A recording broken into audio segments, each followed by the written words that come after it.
Halo semua, selamat datang di Sunek Podcast SMP Kristen Kanaan Banjarmasin. Pada hari ini kita akan membahas tentang demokrasi sekolah.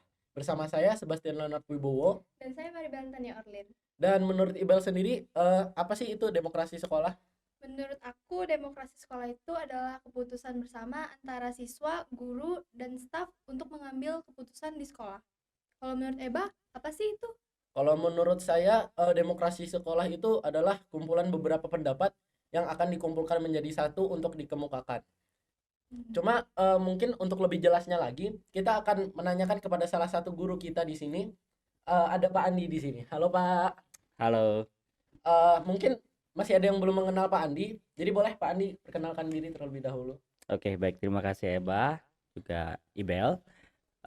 Halo anak-anakku semua dan juga yang menyaksikan podcast hari ini. Perkenalkan, nama Bapak Andi Wijaya. Bapak di SMP Kanaan dipercayakan untuk mengajar IPA di kelas 7 dan juga sebagai wakil kepala sekolah bidang kurikulum. Nah, Pak, menurut Bapak, apa sih itu definisi dari demokrasi sekolah menurut Bapak?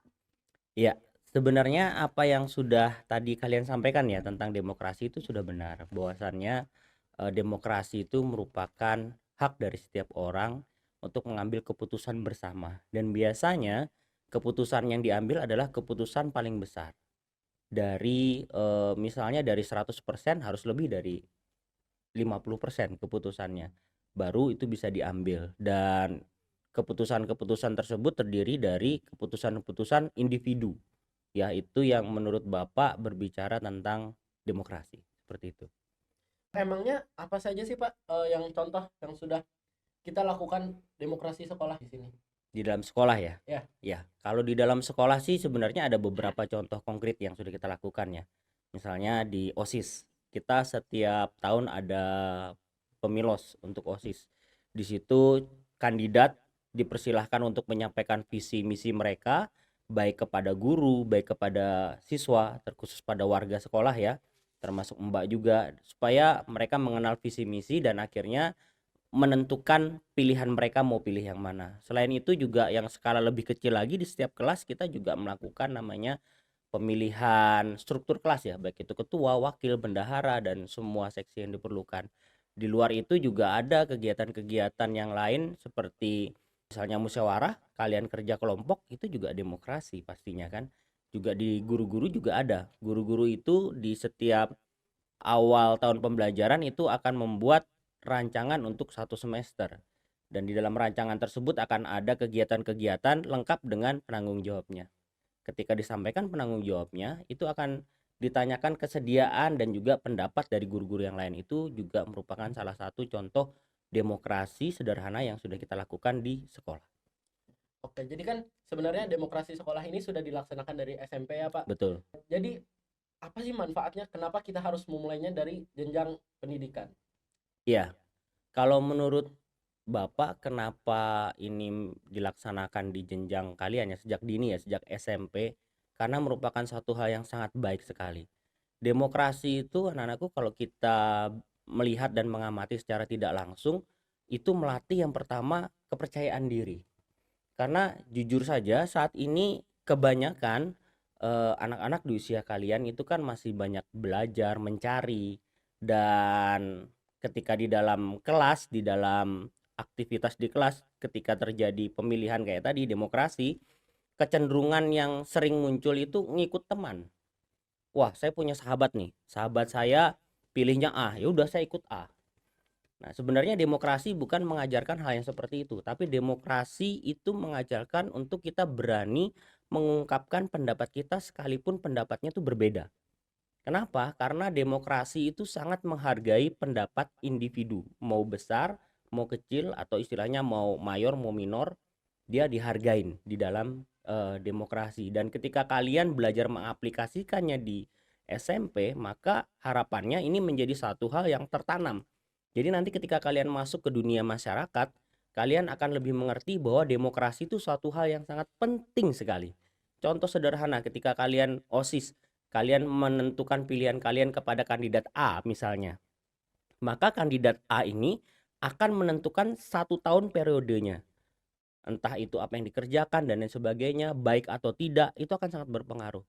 Nah, nanti ketika kalian sudah masuk ke dunia masyarakat, kalian akan menentukan skala yang lebih besar lagi. Presiden, gubernur, wali kota, bahkan mungkin DPR, ya. Dan itu pengaruhnya lebih besar lagi, 5 tahun. Ketika kita salah memilih, maka dampaknya juga akan buruk, bukan hanya buat tempat kita tapi juga kehidupan kita sendiri, ya. Karena keputusan dan kebijakan yang diambil belum tentu keputusan yang baik kalau kita salah memilih, ya, salah memilih orang. Makanya di situ kita belajar, mulai sejak dini kita belajar, dan ketika kita sudah belajar, harapannya nanti ketika kalian menjadi seorang pemilih, kalian bisa memilih dengan baik dan bijak, tidak mudah dipengaruhi dengan uang, tidak mudah dipengaruhi dengan tadi teman, karena teman pilih ini aku ikut ini, asal-asalan ikut, nggak seperti itu. Mungkin itu hal yang salah satu, ya, yang salah satu menjadi bagian yang baik buat kalian. Terus bagian yang kedua, kalian akan belajar yang namanya komunikasi. Bisa jadi kan kita kurang informasi nih tentang orang yang kita pilih. Jadi kalian berkomunikasi dengan teman. Kalau di lingkupan sekolah mungkin bisa jadi kalau kenal sama kakak tingkat atau adik tingkat bisa tanya, gimana dia, seperti apa. Itu juga menjalin komunikasi, belajar untuk mandiri. Mau tidak mau juga orang yang terlibat di OSIS kan pasti yang calon ketua dan wakil menyampaikan visi misi. Berarti mau tidak mau mereka juga harus mempersiapkan visi misi mereka. Jadi mereka akan berpikir kritis, hal apa yang baik, hal apa yang bisa menarik perhatian dari setiap warga masyarakat yang akan menjadi pemilih mereka. Seperti itu. Dan kemarin waktu pemilu presiden, Pak, Hmm. itu sangat banyak sekali kasus kayak yang penyuapan, terus Hmm. dan ketika berbeda pendapat untuk yang dipilih, itu banyak sekali yang berkelahi. Apakah di sekolah ini ada, Pak, yang seperti itu? Bisa jadi. Bisa jadi, ya, karena sesuatu yang besar itu pasti dimulai dari segala sesuatu yang kecil terlebih dahulu, ya. Nah, makanya tadi seperti Bapak sampaikan, penting untuk kita menanamkan sejak dini supaya kita ngerti bahwa ketika kita berbeda pendapat itu bukan sesuatu hal yang buruk. Bisa jadi itu suatu hal yang baik. Sama aja seperti warna, kalau semuanya putih, ya sebaik-baiknya putih kita akan bosan. Sebaik-baiknya warna favorit kita, misalnya kita punya warna favorit nih. Misalnya Bapak suka warna merah gitu. Tapi kalau semuanya merah kan enggak, jadi bukan bukan sesuatu hal yang nyaman untuk dilihat. Sama. Jadi di situ kita belajar mengerti apa sih demokrasi. Makanya Bapak senang juga nih ketika kalian mengangkat topik ini. Supaya kita paham demokrasi itu mengajarkan kepada kita bahwa perbedaan itu baik, satu. Kedua, kita berani mengungkapkan pendapat. Ketiga, ketika terjadi yang namanya beda pendapat, kita harus bisa meresponi dengan lebih baik dan positif. Maksudnya apa? Maksudnya kita harus juga belajar memahamin pemikiran bahwa menurut dia mungkin si A ini lebih bagus dalam hal ABC gitu. Mungkin menurut saya dengan hal yang berbeda. Tapi dengan kita memahami hal itu, pikiran kita juga akan semakin open, semakin terbuka. Dan kalau sekarang, ya, kayak tadi disampaikan Eba, ada konflik, bahkan mungkin sampai berantem gitu, ya. Jangankan itu, di berita juga sempat ada muncul anaknya atau orang tuanya itu diusir dari rumah hanya gara-gara beda pilihan. Kenapa jadi kayak gitu? Karena mereka nggak paham, karena mereka tidak bisa menghargai perbedaan. Nah, penting buat kalian bisa menghargai perbedaan, karena perbedaan pada dasarnya itu suatu hal yang indah yang sebenarnya bisa dipakai untuk saling melengkapi, seperti itu. Terus apakah dalam membentuk kebijakan sekolah, Bapak membuat kebijakan tersebut menurut suara pendapat dari anak-anak? Pastinya, ya. Nah, kita ini kebetulan baru masuk, ya, baru masuk kelas.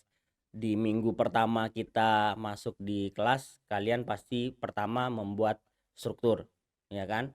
Ketika membuat struktur dipimpin oleh wali kelas. Wali kelas pasti memberikan kebebasan kepada kalian untuk kalian pilih. Siapa nih yang menurut kalian cocok jadi ketua, jadi wakil, jadi sekretaris dan seterusnya. Itu kan contoh demokrasi secara sederhana, ya. Terus mungkin sesudah itu guru-guru mata pelajaran juga masuk. Sekarang kita belajar untuk membuat kesepakatan kelas. Kesepakatan kelas kan kita bukan dari guru, ya. Guru melempar ke kalian. Menurut kalian kalau kita belajar bagusnya gimana? Mungkin jangan terlambat, apa-apa dan sebagainya. Dan kita juga semakin diperbaiki, ya, dalam mengambil satu keputusan kesepakatan kelas. Karena kita bersyukur di sekolah ada guru penggerak yang juga mengajarkan bahwa setiap keputusan yang diambil, kesepakatan yang diambil itu kesepakatan yang positif. Tujuannya apa?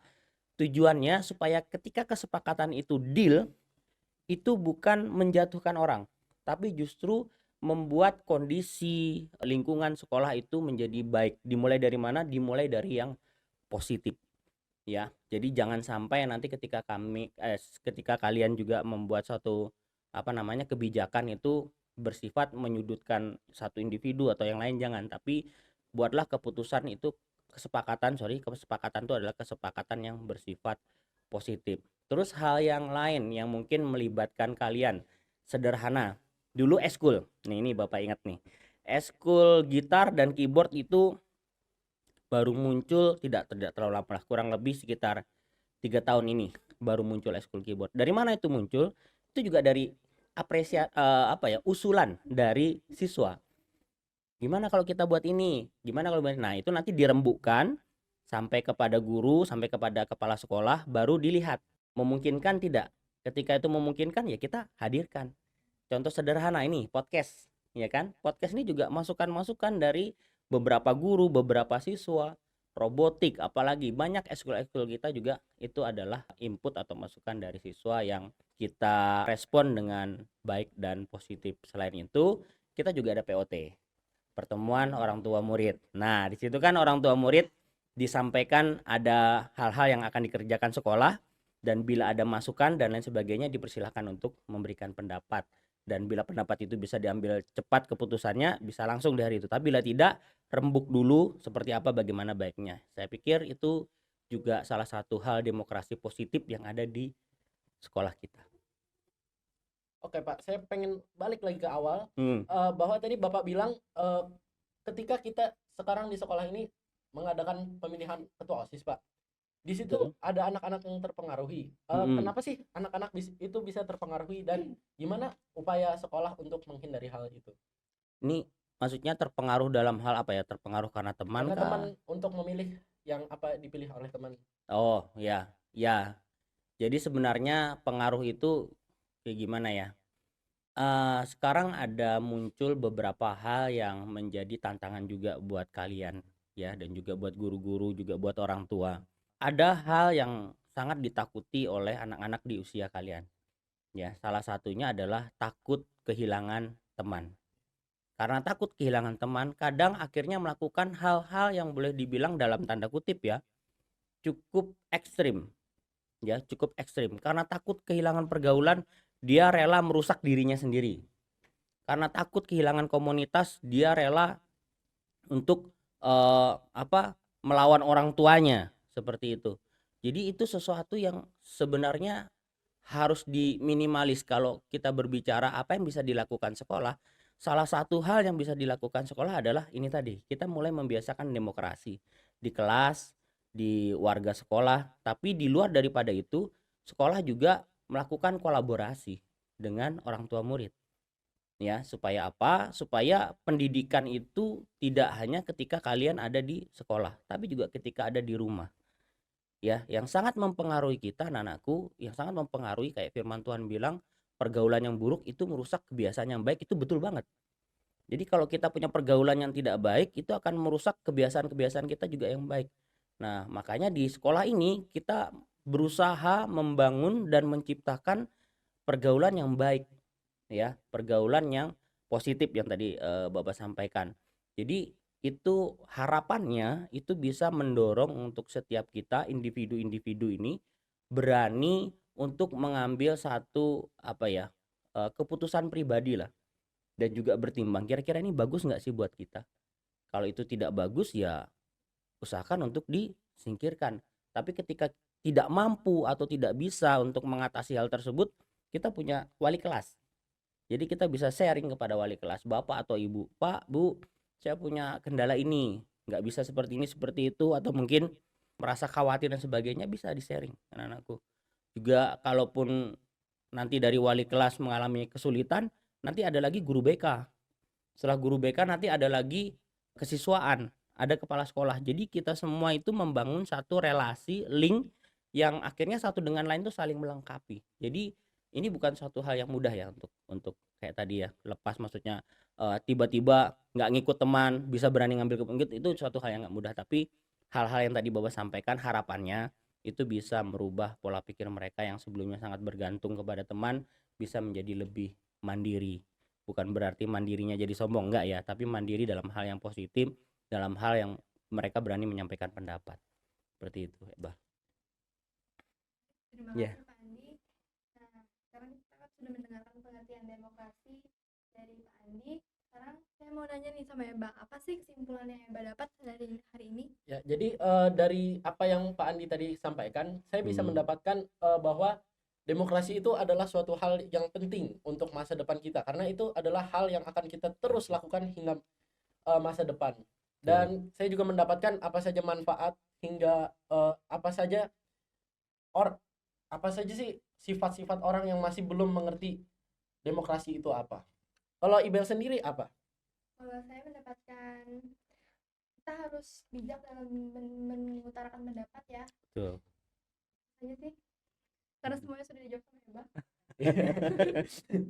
Terima kasih teman-teman untuk sudah mendengarkan unek-unek dari podcast kita di Tunek Podcast SMP Kristen Kanaan Banjarmasin.